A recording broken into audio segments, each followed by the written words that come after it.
Hey, and welcome back to a new video. Today I will show you how to share a Notion page publicly. So let's imagine I created a page here in Notion, and this is something that I want to share with people that are not part of my organization and people that are not invited to my workspace. So it's very, very easy. You can just click share button here, and then we are going to the publish site tab, and now we can click publish. And as you can see here, this blue bar pops up. The blue bar is a sign that this page is public now, and we can see the URL here. So for us, it's just a URL that is like wizardventures.notion.site, but if you have a custom domain, for example, this could also be customized to your own domain. And then I can simply choose this link, copy this link over, and send to anyone that should access it.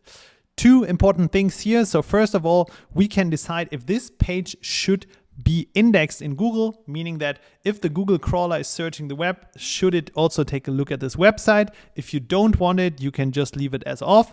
And second up, you can also decide if other people should be able to duplicate this page. With duplicate, I mean they are coming into the page and they can just click duplicate it into their own space. Sometimes you want this, for example, if it's a resource, but sometimes, for example, in this memo, you don't want it. So in this case, I would not allow it to be duplicated. Yeah, and that was basically how you can share a Notion page to the public. See you in the next video. Bye-bye.